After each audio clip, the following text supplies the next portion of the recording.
regional. ¿Ya? He tratado de hacer las diapositivas en una secuencia específica para que todos ustedes puedan comprender las diferencias entre los dos grandes grupos de anestesia regional que nosotros tenemos y que es necesario que ustedes conozcan como médicos que van a hacer. Entonces, vamos a recordar algo sobre lo que son los anestésicos locales, un poco de anatomía y hablar específicamente sobre la anestesia raquídea y la anestesia epidural. Entonces, los anestésicos locales son aquellos fármacos que nosotros utilizamos que tienen la capacidad de bloquear de una manera reversible la conducción del impulso nervioso y con esto crea la pérdida de la sensibilidad. Es decir, que cuando nosotros utilizamos anestésicos locales, nuestros pacientes no sienten. ¿Ya? ¿Qué es importante recordar en cuanto a la farmacología? Que los anestésicos locales son moléculas que tienen 3 elementos básicos. ¿Ya? Tienen un grupo aromático que estoy señalando en rojo, que usualmente se conoce como grupo hidrofóbico, y es este el que se encarga de dar la liposolubilidad. Y esto tiene que ver mucho con la potencia farmacológica. Mientras más liposoluble sea el fármaco, más potencia farmacológica va a tener. El otro elemento que conforma la molécula de anestésico local es la amina terciaria. La amina terciaria también es conocido como grupo hidrofílico, ¿ya? Y este grupo hidrofílico se encarga muy arraigadamente sobre la ionización y cómo se difunde el anestésico local en el plasma. Entonces, en unas diapositivas posteriores vamos a hablar sobre la ionización para que ustedes puedan recordar y relacionar. Y finalmente existe una cadena intermedia, o también llamada unión intermedia, ¿no? Que es la encargada del metabolismo. Eso quiere decir que nos va a decir cuánto dura la acción de mi anestésico local y si genera o no genera toxicidad. Ahora, los anestésicos locales se clasifican en 2 grandes grupos, los aminoésteres y las aminoamidas, ¿ya? El primer aminoéster creado, o el primer anestésico local creado fue la cocaína, ¿ya? Que está señalado ahí, que esa es su forma. Y las de última generación son la bupivacaína, la levobupivacaína. ¿Cuáles son las características de estos fármacos de última generación que pertenecen a las amidoaminas? ¿No? Es que poseen menor toxicidad. Ahora, los anestésicos locales, como dice en esta diapositiva, son bases débiles, ¿ya? Y funcionan o se relacionan mucho con el pKa. ¿Qué quiere decir esto? Que oscilan entre un pKa de 7.6 y 8.9. Pero ¿qué cosa es este pKa que estoy hablando? ¿Ya? El pKa, a ver, voy a poner acá. Como dice acá arribita en este círculo, es el pH en el que una droga está en equilibrio con 50% en su forma ionizada y 50% en su forma no ionizada. Entonces yo he puesto acá un ejemplo para más o menos poder explicar este texto que a veces es un poco difícil de entender, ¿no? Cuando yo agrego un anestésico local a un envase como este, que es un vaso, ¿no? ¿Yo qué debo de ver? Debo de ver en qué pH está. En este ejemplo está en un pH 3. Entonces yo he agregado un anestésico local cualquiera, ¿no? Y este anestésico local se va a disociar en 2 formas, una forma ionizada y una forma no ionizada. Entonces, este anestésico local que está acá justo se pone en 50% en su forma ionizada, que es la azul, y 50% en su forma no ionizada, que es la roja. Entonces, como a este pH de esta solución ha pasado esto que se genera de 50%, se separa la forma ionizada y su forma no ionizada, yo digo que este anestésico local tiene un pKa de 3 como figura acá. ¿Ya? ¿Qué pasa si yo lo pongo a un pH 4? No se va a separar 50%, quizás sea un 20, un 80%, y si yo lo pongo a un pH de 7, tampoco va a ser lo mismo. Entonces, los anestésicos locales trabajan en un pKa determinado, y este pKa es simplemente el pH en el cual ambas formas están en un 50%. ¿Por qué es importante saber esto? Porque acá en estos 2 puntos que yo estoy señalando abajo, Dice, ¿no? La forma libre ionizada es aquella que no va a atravesar las membranas, mientras que la forma no ionizada es la encargada de atravesar membranas. Y esto lo vamos a ver luego cuando nosotros veamos cómo actúan los anestésicos locales. Ahora, esto es algo más que hay que recalcar, que ya lo había mencionado. Mientras más liposoluble sea un anestésico local, más potente va a ser. Y el grado de unión a las proteínas me va a hablar sobre la duración de acción. Mientras más se unan las proteínas, mayor va a ser mi duración de mi efecto de mi anestésico local. Ahora, ¿y por qué es importante saber del pKa? Porque aquellos fármacos o aquellos anestésicos locales con un alto pKa van a tener un inicio más lento. Ahora, en esta diapositiva es para que ustedes vean cómo es que funcionan los anestésicos locales, ¿no? El, el canal de sodio, ¿no? Que se encuentra acá en esta primera figurita que estoy señalando, tiene varios componentes. Un componente alfa, que es este verde, y un componente beta. ¿Ya? El anestésico local siempre se va a unir al componente alfa, como ustedes lo ven acá, que estoy señalando con azul, pero yo quiero que noten algo. El anestésico local, cuando está por fuera, que estoy señalando acá con un puntito azul, va a estar en su forma ionizada. Y esta forma ionizada no atraviesa las membranas. Entonces va a tener que perder un hidrógeno para ser no ionizado y recién atravesar la membrana. Una vez que ha atravesado la membrana, otra vez recupera este hidrógeno, se ioniza y este ionizado es el que actúa en la subunidad alfa. ¿Haciendo qué? Como ven acá en la X, ¿no? Bloqueando este canal. Y al bloquear este canal dependiente de sodio, hace que el sodio obviamente no ingrese. Y cuando no ingrese, no se genera y ni se conduce un impulso nervioso. ¿Ya? Todo esto que les he narrado es lo que pasa. Entonces, al bloquear este canal, no se genera el potencial de acción y así es la forma en que hace la pérdida de la sensibilidad en los pacientes. ¿Ya? Ahora, ¿qué es importante recordar de las características del bloqueo por anestésicos locales? Como lo dije al inicio, es reversible, pero otra característica importante es que no es selectivo. ¿Eso qué quiere decir? Que bloquea todo lo que está acá. Bloquea a nivel sensitivo, tanto el dolor, frío, calor, tacto o presión, hace un bloqueo motor y hace un bloqueo vegetativo. Lo otro que es importante es recordar la cinética del bloqueo nervioso. ¿Qué cosa es la cinética? La cinética me dice cómo es que empieza este bloqueo nervioso. Primero va a haber un bloqueo simpático, por eso su paciente va a decir que siente sus piernas calientes y adormecidas, ¿no? Incluso se puede ver una vasodilatación, se puede poner puede empezar a bajar la presión arterial y luego va a tener la pérdida de la sensibilidad térmica. Ustedes al colocar una anestesia regional le colocan a nivel de la pierna un algodón con alcohol frío al paciente y el paciente no va a sentir ni frío ni calor. Podemos hacer un estímulo doloroso con una aguja y tampoco lo va a percibir. Luego, lo que existe es una pérdida de presión y tacto y al final el paciente va a decir no puedo mover mis piernas. Y eso es el bloqueo motor. Ahora, cuando el efecto del anestésico local, por ser reversible, deja de hacer efecto, ¿qué es lo primero que va a recuperar el paciente? Va a recuperar, si el bloqueo inicia de arriba para abajo, como les he leído, en la recuperación de este bloqueo es de abajo hacia arriba, es decir, mi paciente recupera primero el movimiento de sus piernas, pero sigue sin percibir el dolor o la sensación térmica. ¿Ya? Eso es lo que quiere decir esto.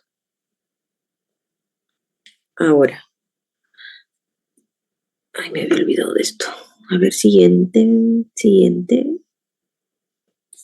Ya, muy bien. En esta tabla de acá lo que nosotros vamos a ver es la clasificación de los nervios periféricos. ¿Por qué es importante esto? Porque existen diversos tipos de clase de fibra, la A, la B, la C, y quiero que observen los tamaños, ¿no? ¿Cuáles son más pequeñas? La C, ¿no? Y son las primeras que son las que se van a bloquear, ¿no? Y finalmente las más grandes son las últimas que se van a bloquear, como la motora.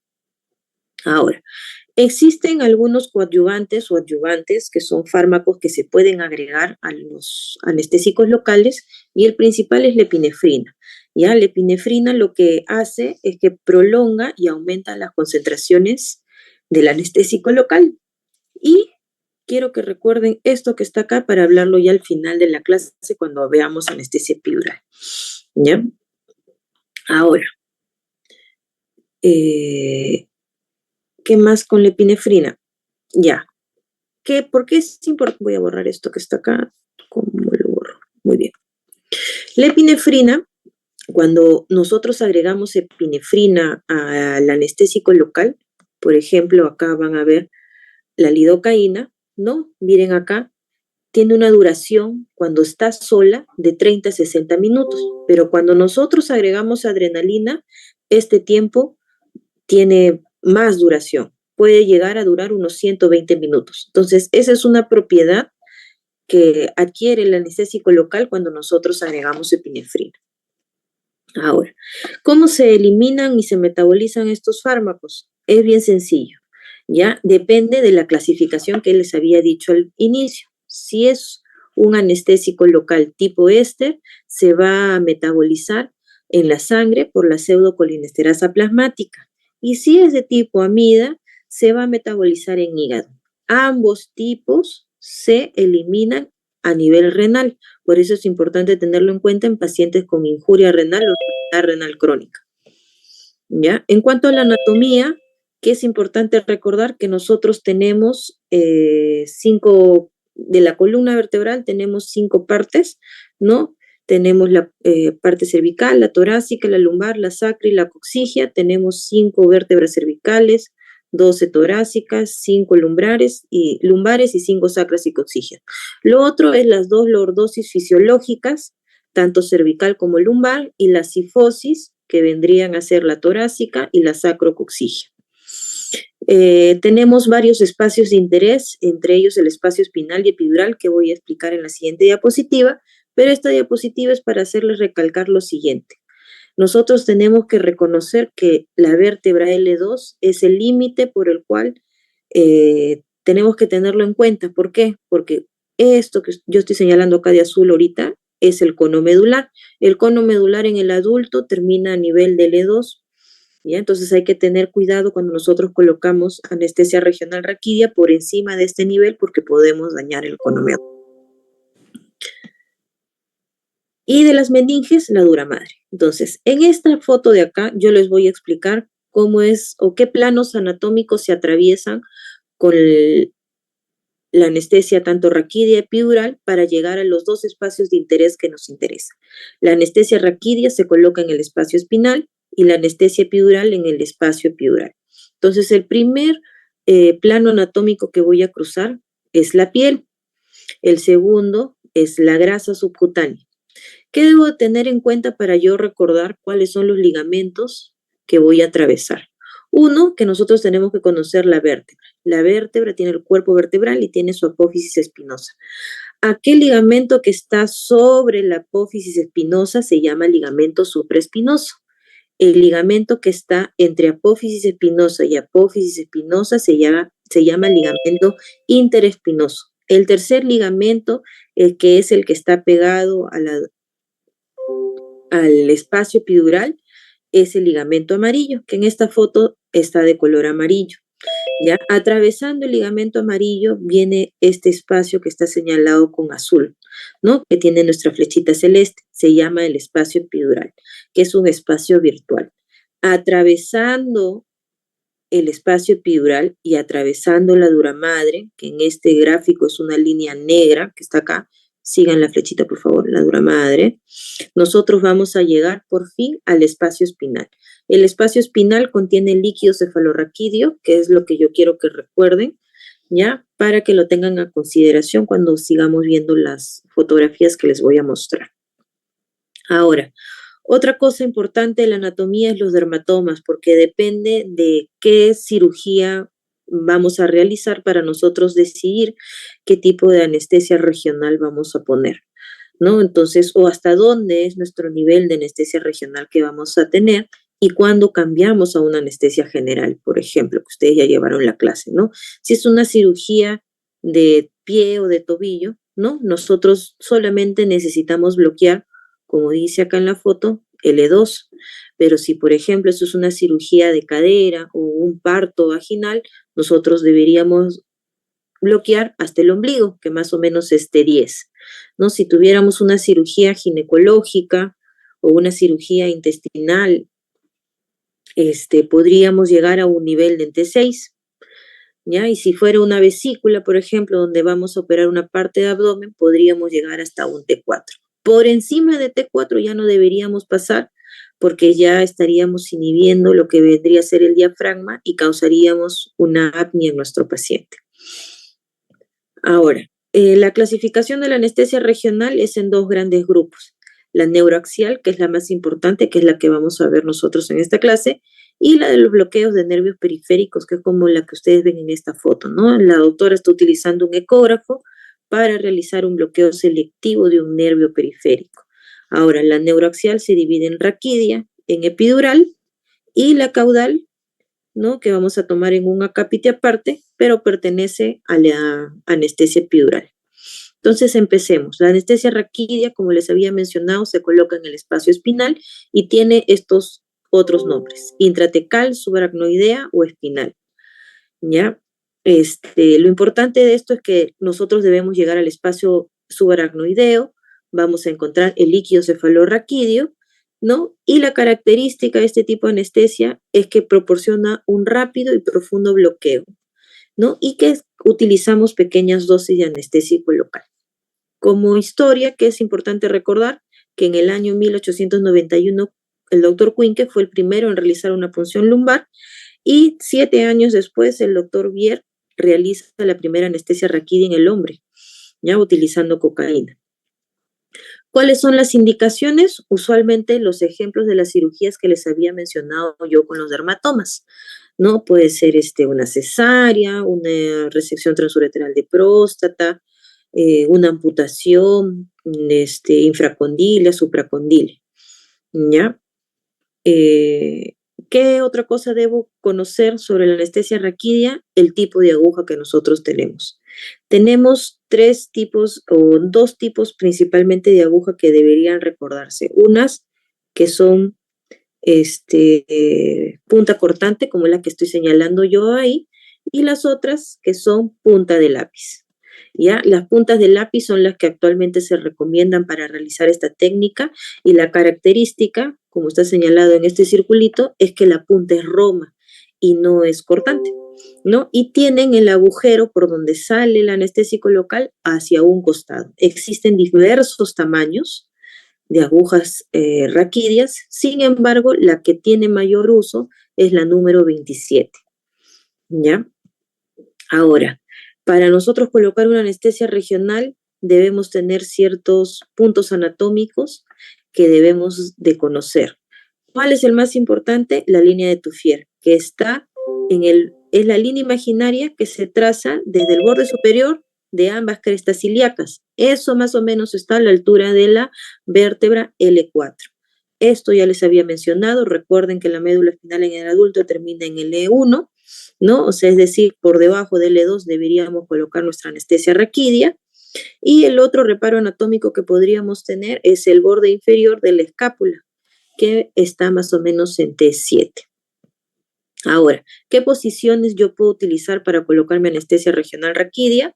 Puede ser en una posición de cúbito lateral, como la que se muestra en la imagen, o mi paciente sentado, ¿no? Si ustedes ven en ambas fotos, mi paciente está acá en posición fetal con las piernas recogidas y la cabeza agacha, e igual acá cuando está sentado, tratamos de recoger las piernas y hacer una curvatura. ¿Por qué tratamos de hacer una curvatura?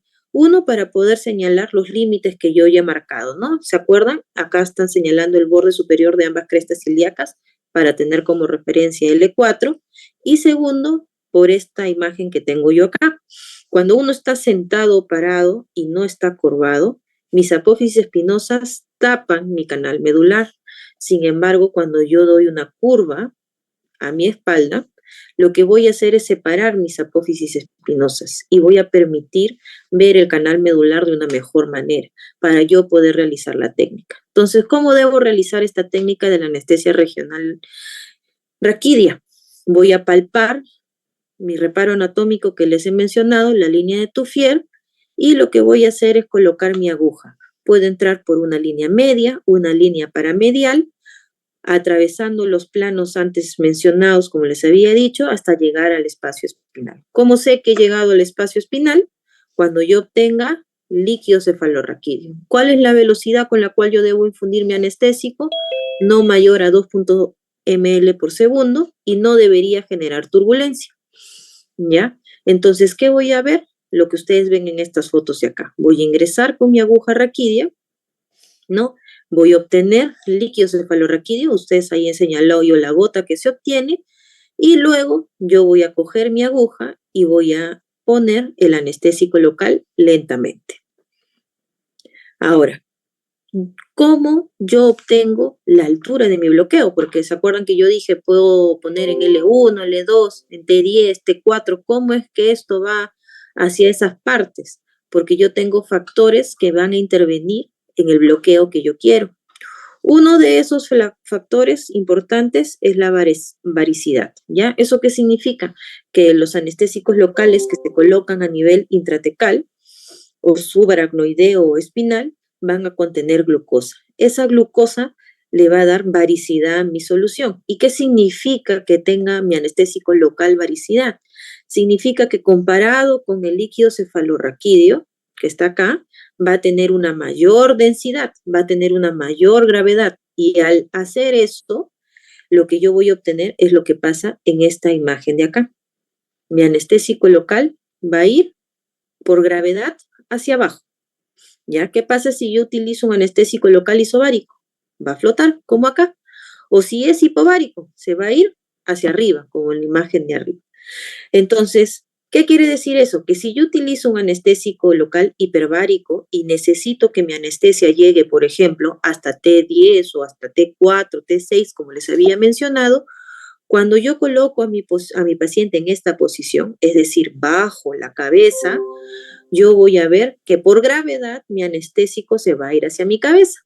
Y lo que yo sí debo de hacer es ir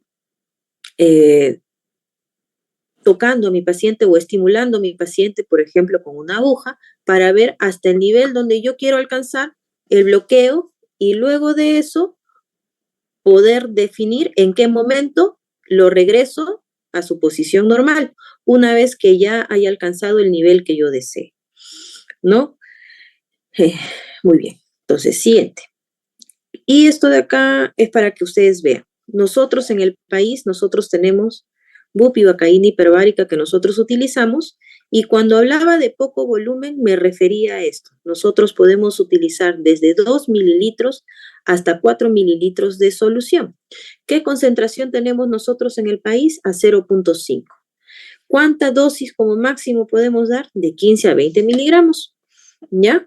Entonces, ¿por qué quiero que recuerden eso? Porque quiero que se acuerden cuando lo comparemos con la anestesia epidural. Recuerden, dosis pequeñas, ¿ya? Y volúmenes pequeños.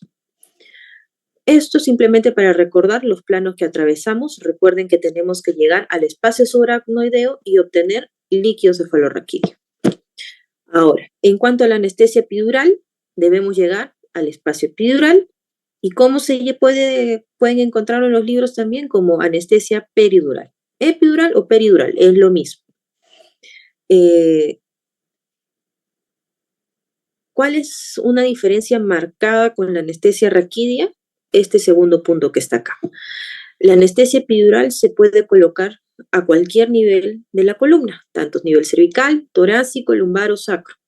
No solamente es una técnica anestésica como la técnica raquídea, sino también es analgésica.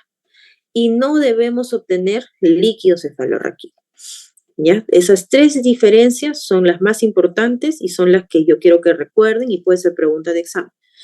¿Qué otra cosa referente a la parte de historia? Que en 1931 Aburel fue el primero que hizo la anestesia epidural en el parto. ¿ya? Entonces, en cuanto a las indicaciones, son las mismas que para la anestesia raquídea, pero agregamos acá el componente analgésico. ¿Qué significa eso? Que como yo en una anestesia epidural puedo utilizar un catéter como el que vamos a ver luego, puedo utilizarlo como coadyuvante para mis cirugías de tórax, mis cirugías vasculares, ¿ya?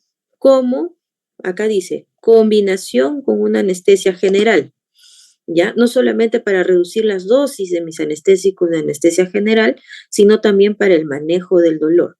E incluso también se utiliza como diagnóstico y manejo del dolor crónico. Por ejemplo, no sé, el dolor del miembro fantasma, que como ustedes están rotando traumatología, ya lo van a ver. Entonces se puede utilizar esta técnica como manejo de dolor. Ahora, ¿qué más dice acá? Ya. Entonces acá tenemos las tres funciones para los que quizás se perdieron un poco. Podemos utilizarlo como anestesia quirúrgica, podemos utilizarlo como adyuvante en la anestesia general y como analgesia postoperatoria. Esas son sus tres grandes indicaciones y funciones. ¿Necesitamos saber el tipo de aguja? Sí, porque es distinta, como ustedes verán, a la aguja raquídea. Es una aguja que si ustedes ven esta imagen y recuerdan la anterior, es mucho más gruesa. El número de esta aguja es número 18, a diferencia de la raquídea, que era 27. Y tiene una punta roma con un agujero interior un poco más grande. ¿Por qué? Porque a través de ese agujero yo voy a colocar un catéter. Y tiene estas alas, que son conocidas como las alas de Waits, que también vamos a ver una imagen para qué nos sirve. Entonces, el equipo para utilizar en una anestesia epidural ya no consta solamente de una aguja y una jeringa, como vieron en la anestesia raquídea, sino consta de diferentes dispositivos.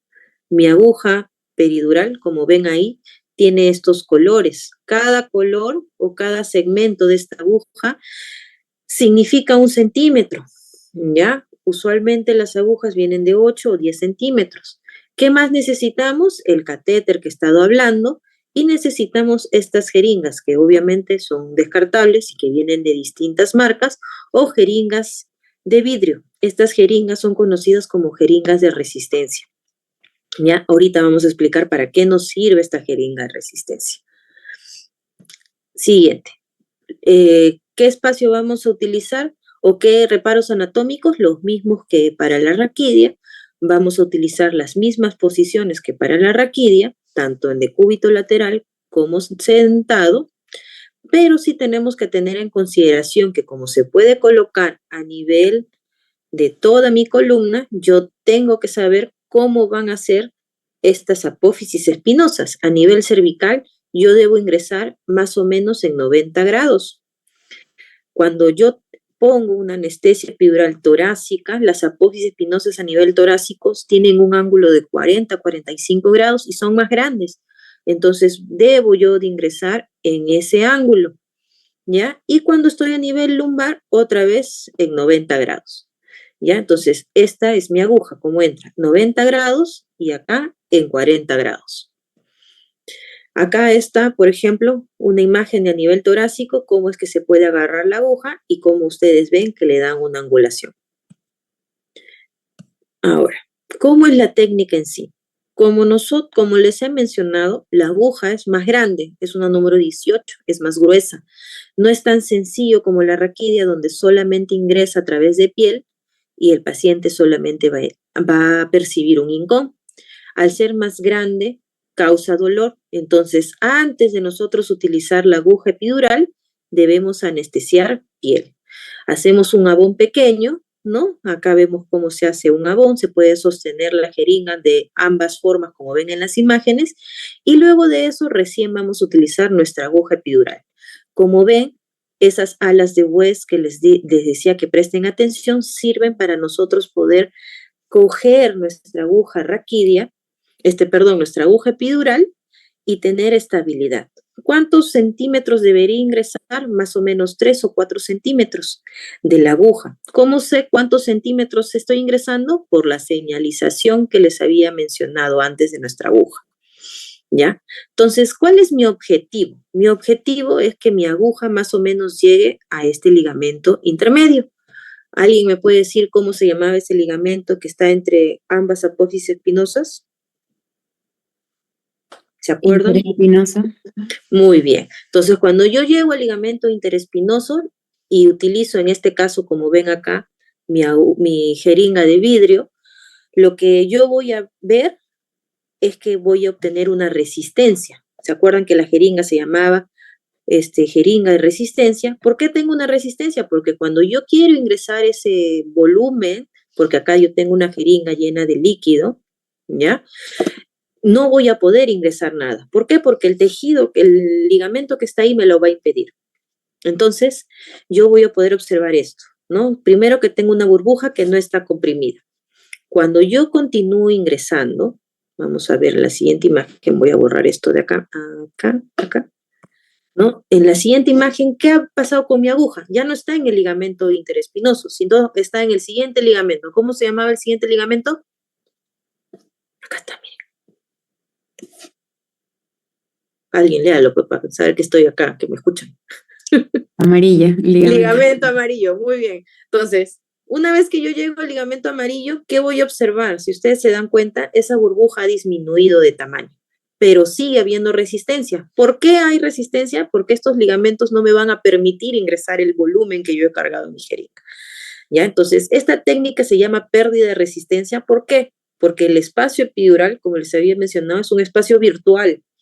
Entonces, no contiene vasos, pero no contiene contenido de aire, contenido líquido, nada. Entonces, se hace real cuando yo inyecto recién mi anestésico local o inyecto aire. Entonces, ¿cómo me doy cuenta si yo llego a este espacio? Cuando yo finalmente atravieso el ligamento amarillo, voy a perder esta resistencia, ¿ya? Entonces, acá miren, existen dos formas, y espérense, ahorita les voy a mostrar la foto antes de que se me... Ya, mejor acá. Entonces, eso es muy importante que ustedes se acuerden, ¿ya? Que pierde la resistencia. Entonces, ¿cómo yo cojo mi jeringa? Puedo coger como esta foto de la izquierda, ¿no? Con ambas manos. Una mano sujeta mi alas de hues y el otro hace la resistencia porque yo voy a querer seguir intentando. Y la otra es avanzar lentamente. Avanzo con mis dos manos y luego hago la pérdida de resistencia. Intento meter el contenido de mi jeringa. Entonces, cuando yo llegue al espacio epidural, esta resistencia se va a perder y va a ingresar ese contenido a mi espacio epidural. Una vez que yo haya llegado a ese espacio, yo retiro mi jeringa y puedo colocar mi catéter epidural, como ustedes ven en estas imágenes. Una vez que yo ingreso bien el catéter epidural, lo que voy a hacer es retirar obviamente mi jeringa y probar y hacer las pruebas de interés. Ahora, entonces, en esta imagen era la que continuaba. Ustedes ven acá que mi aguja ha atravesado el ligamento amarillo y ha llegado al espacio epidural. Y una vez ahí, yo que voy a ingresar mi catéter, ¿no? Y ustedes ven cómo acá el catéter es el que queda por dentro y luego esto verde que pinta acá es el anestésico local que uno está inyectando. Entonces, la pérdida de la resistencia no es la única técnica que existe para encontrar el espacio epidural, sino también existe la técnica de la gota suspendida o la gota de Gutiérrez. ¿Cómo se hace esta técnica? Se coloca la aguja más o menos en el mismo espacio que les he mencionado antes, ¿no? En el ligamento interespinoso, y lo que se hace es colocar una pequeña gota, ¿no? De anestésico local. Es decir, yo con una jeringa inyecto hasta que obtenga una gota colgante o pendiente, como se llama la técnica. ¿Qué voy a hacer? Voy a agarrar mis alas de hues y voy a empezar a ingresar lentamente con mi aguja. Voy a atravesar mi ligamento amarillo y finalmente voy a atravesar y llegar al espacio epidural. Cuando yo llegue al espacio epidural, esta resistencia que hacía que mi gota no caiga, ¿qué va a pasar? Va a chupar la gota, porque se va a perder la resistencia y la gota va a ingresar. ¿Eso qué quiere decir? Que yo por fin atravesé el ligamento amarillo y estoy en el espacio epidural. Ahora, esto simplemente para que ya de ahí lo lean, es una comparación entre ambas técnicas, ¿no? Y para que yo les haga recordar que tanto la pérdida de resistencia puede realizarse o con aire o con solución salina, ¿ya? No solamente la gota pendiente se puede hacer con solución salina, sino también la pérdida de resistencia. Ahora, ¿qué más debemos de recordar cuando nosotros hacemos una anestesia o analgesia epidural? Es que debemos de corroborar con dos tests muy importantes. Uno es el test de aspiración negativo, que quiere decir que yo voy a terminar de colocar mi catéter, voy a unir este final del catéter con mi jeringa y voy a aspirar. Como les dije, es un espacio virtual que no contiene nada. Entonces, yo no debo aspirar ni sangre, ni líquido cefalorraquídeo y tampoco aire. Luego de hacer esta técnica, lo que debería de hacer es una dosis de prueba. En la dosis de prueba, lo que yo voy a hacer es colocar anestésico local más adrenalina, y lo que yo debo de observar es estas dos cosas que dicen acá. No debe haber un cambio en la frecuencia cardíaca y tampoco debe haber un cambio en la presión arterial. ¿Esto por qué? Porque la dosis de prueba me distingue dos cosas. Uno, que yo no haya atravesado la dura madre y esté en el espacio espinal. Entonces, ¿qué pasa si yo pongo anestésico local en el espacio espinal? Voy a tener un bloqueo muy rápido, ¿ya? Como si yo estuviera poniendo una anestesia raquídea. Pero la otra posibilidad es que no esté en el espacio espinal, sino esté en un vaso sanguíneo. Y si yo estoy en un vaso sanguíneo y coloco adrenalina, voy a tener taquicardia e hipertensión. Entonces, esta dosis de prueba me sirve para diferenciar eso. Y finalmente, cuando yo termino de realizar la técnica, voy a colocar un apósito y voy a cubrir mi catéter lo más recto que puedo para que no se doble y yo pueda utilizarlo después. ¿Ya? Entonces, y acá viene la parte de que yo quería que ustedes vean la duración y cuánto se demora en actuar una anestesia epidural versus la anestesia raquídea, ¿no? Nosotros tenemos en el mercado acá en Perú lidocaína, que podemos utilizar en anestesia epidural, tenemos bupi y tenemos levobupivacaína, ¿ya? La que más solemos utilizar es la bupivacaína. ¿Cuánto es el volumen que utilizamos? De 15 a 30. A diferencia de la raquidia, ¿se acuerdan cuánto volumen utilizábamos? De 3 a 4. Exacto, ¿no? Entonces es casi 10 veces más lo que nosotros podemos utilizar en una anestesia regional raquídea. Y a diferencia del anterior, que yo les dije que en su instauración era rápida, más o menos 1 minuto a 2 minutos, el inicio de acción de esta anestesia epidural es de 15 a 20 minutos, ¿ya? Y la duración sí es un poco más, de 180 a 350 minutos. Ahora, esto es si solamente yo doy un bolo, eso quiere decir, pongo mi catéter y coloco este volumen. ¿Qué pasa si mi cirugía dura más de 180 minutos o más de 350 minutos? Yo puedo, a través de ese catéter, añadir más bolos de anestésico local y así prolongar mi anestesia. Y el catéter puede quedarse hasta 48 horas en mi paciente, por lo cual en el posoperatorio también lo puedo utilizar como analgésico, como les había dicho, pero ya no voy a colocar tanto volumen ni tanta dosis. Coloco una menor dosis en ambos casos, ¿no? Para solamente bloquear las fibras sensitivas y ya no las motoras, ¿ya? Esto es simplemente para recordar que llegamos al espacio epidural cuando atravesamos el ligamento amarillo. ¿Cuáles son las contraindicaciones de mi anestesia regional, tanto raquídea como epidural? La absoluta más grande y frecuente y la más importante es que mi paciente no lo desee. ¿Sabe qué, doctora? A mí me hicieron una anestesia regional cuando tuve mi cesárea y me quedó doliendo 50 años, así que no quiero que me pongan otra anestesia regional, quiero que me duerma. Si su paciente les dice eso, es indicación de que nosotros debemos de cambiar de técnica.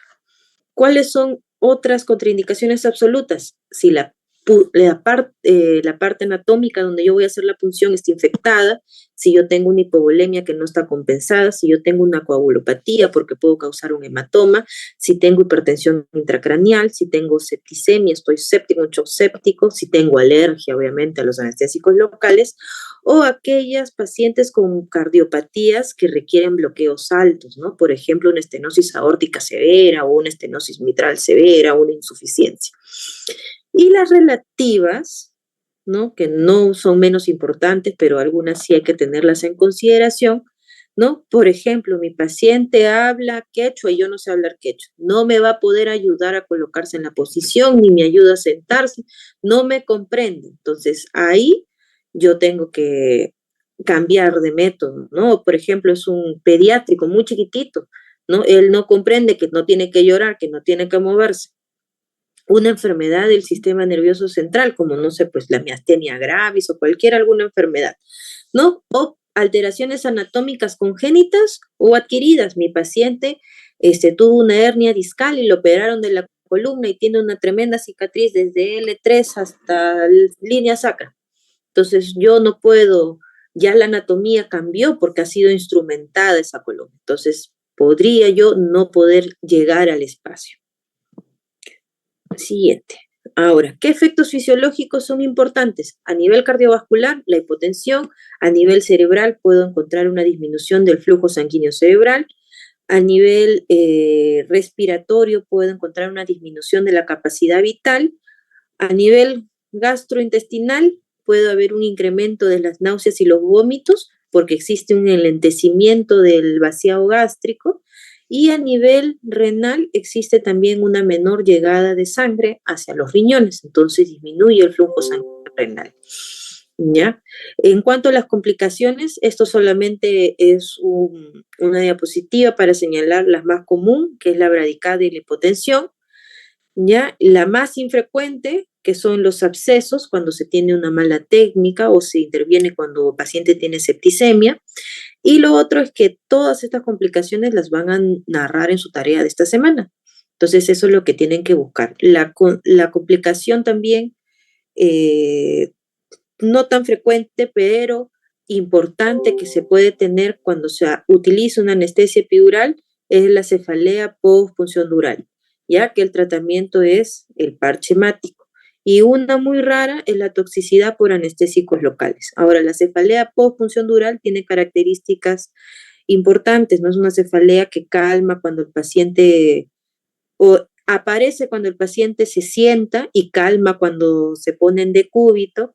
Ya es una cefalea que va desde la frente hacia el occipital y el paciente a veces refiere como que si lo jalara, pero calma muy rápido cuando lo echan. Y obviamente tienen el antecedente de haber tenido una punción lumbar previa, ¿no? Entonces, el tratamiento usualmente es conservador con dexametasona, paracetamol, cafeína. Sin embargo, cuando no responde a este tratamiento conservador, se puede utilizar lo que dice acá, que es el parche hemático, que simplemente es colocarle sangre autóloga al paciente en el lugar de la punción para tapar el huequito que nosotros hemos realizado.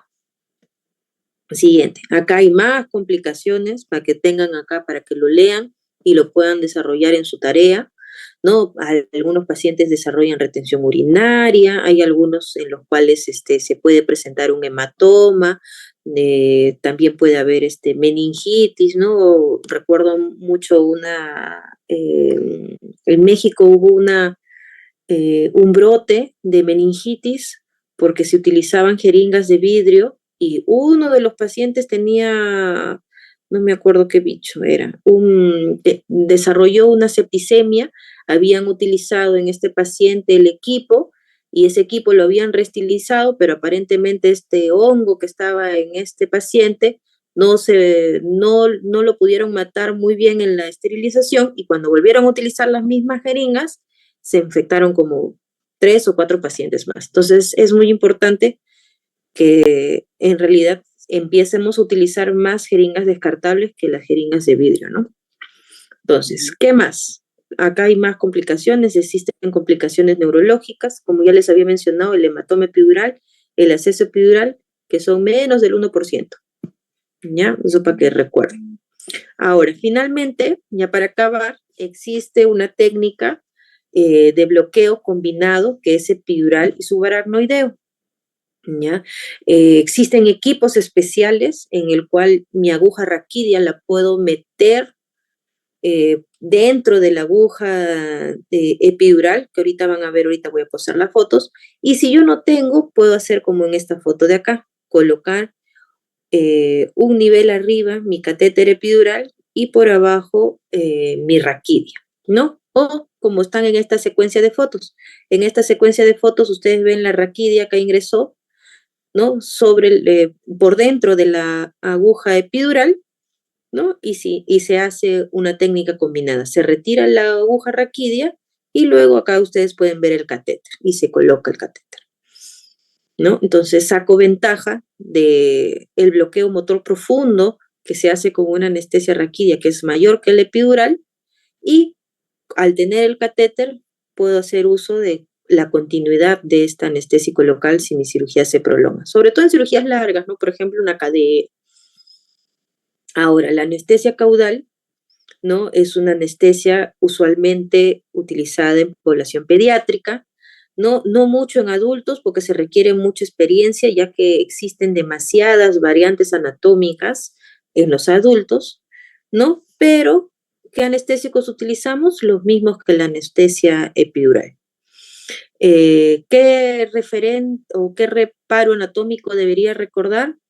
Los cuernos sacros, más o menos que están en S2, ¿no? Se coloca al niño en posición de cúbito lateral, en posición fetal, con las piernas hacia adentro, la cabeza agacha. Usualmente cuando yo hago esto, mi paciente también tiene anestesia general. Recuerden que los niños no colaboran mucho, ¿no? Y coloco esta anestesia solo para el manejo del dolor, ¿ya? La técnica es muy similar, adentramos con una aguja epidural en 90 grados y lo que hacemos es bajarla hasta atravesar el ligamento amarillo y se coloca el anestésico local. Y finalmente, ya para acabar, esto es más que todo informativo para que ustedes conozcan que no solamente tenemos la anestesia raquídea y la anestesia epidural, sino tenemos el uso de ultrasonido para hacer bloqueos periféricos, ¿no? Tenemos distintos bloqueos, como el bloqueo interescalénico, el supraclavicular, el axilar. No todos, como ustedes ven, hacen uso del ecógrafo y no solamente existen bloqueos como ven acá, de nervios, ¿no? Sino también puede existir bloqueo de fascias musculares o de vainas, como el de los rectos, o el bloqueo del transverso del abdomen, o del cuadrado lumbar, por ejemplo, para una cirugía de una nefrectomía, ¿no? Estos bloqueos no solamente son anestésicos, algunos sí son anestésicos, como por ejemplo el popliteo, pero otros como el abductor o el IPAC pueden ser bloqueos para analgesia, ¿no? Y este de acá es la bibliografía de donde he sacado toda la información para la exposición. No sé si alguno tiene alguna pregunta.